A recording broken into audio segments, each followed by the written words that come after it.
Donald Trump ripped Jeb Bush on Twitter for saying that George Bush kept us safe. And Jeb Bush went on CNN to do some damage control and to respond, and he got owned by Jake Tapper. So what are you objecting to about Mr. Trump's remarks about 9/11 and your brother? Look, my brother responded to a crisis, and he did it as you would hope a president would do. He united the country, he organized our country, and he kept us safe. And there's no denying that. The great majority of Americans believe that, and I don't know why he keeps bringing this up.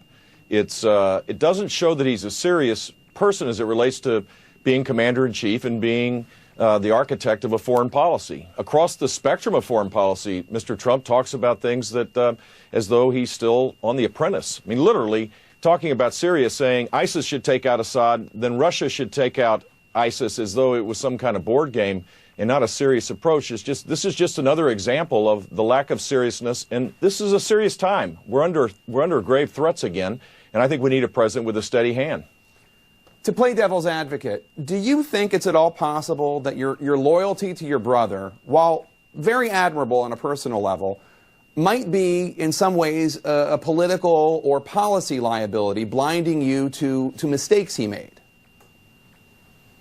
No, I mean, so next week Mr. Trump is probably going to say that FDR was around when Japan attacked Pearl Harbor.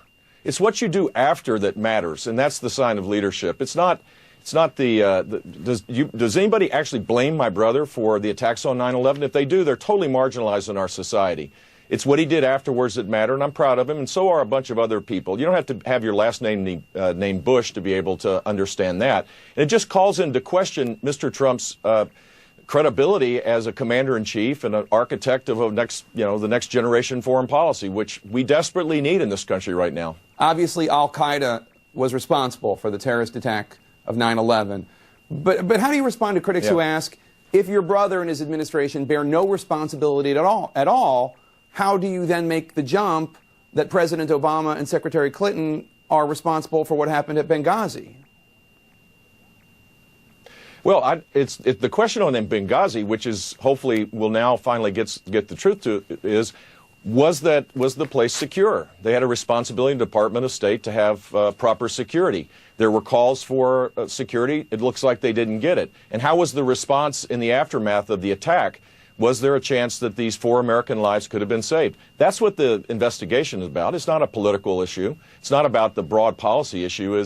Were we doing the job of protecting our embassies and our consulates? And during the period, those hours after the attack started, could they have been saved?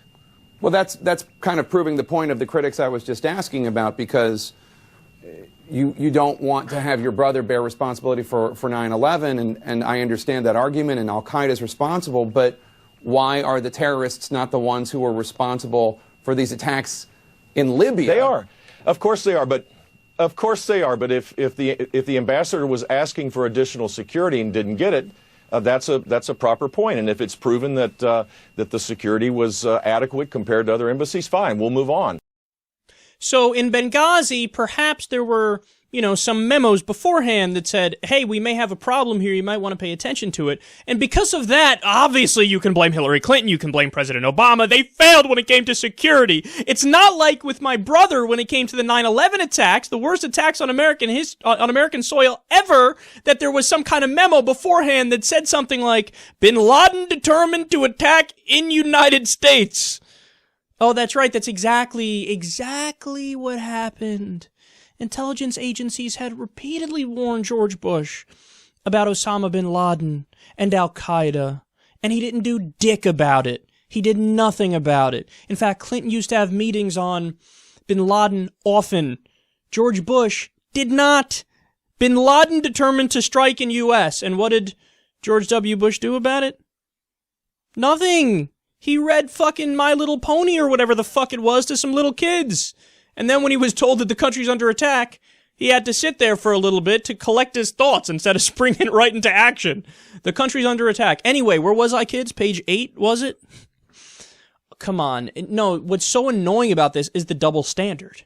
Dude, I have no problem. So if you want to blame Obama, or you want to blame the administration or Hillary Clinton, if indeed there were warnings about, hey, you need more security in this place, and they didn't do it, that's a fair criticism. Is it something that's, worthy of, have hearings for 8 years straight? They've, in essence, trying to do that.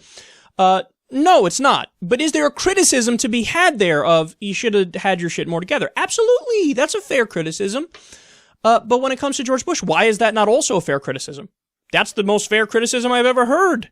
Because he didn't do anything about it, and there were warnings. In the case of Benghazi, he says there are warnings. I don't know for sure, but if there are, okay, criticize him. But for Bush, he's like, nope, that's my brother. So you can't come out against him. I mean, that's wrong. He doesn't get a fucking mulligan, Jeb. I love how he said this in the debate as if it's like common knowledge. At least my brother kept us safe. Except for the first time when he didn't, and it was the worst fucking attack on U.S. soil in history. So that's not true. It's not correct. There are no mulligans when it comes to national security. It's so sad. So Trump is 100%. He's pointing out a fact. He didn't keep us fucking safe. End of conversation. Why are we debating this? Because he's like, he got his feels hurt. Oh, my family. You can't say something bad about my family. And then all projection talking about Trump's foreign policy. He's like, Trump, the problem is he doesn't know anything about foreign policy. That's the problem. He said that in Syria, Putin should fight ISIS.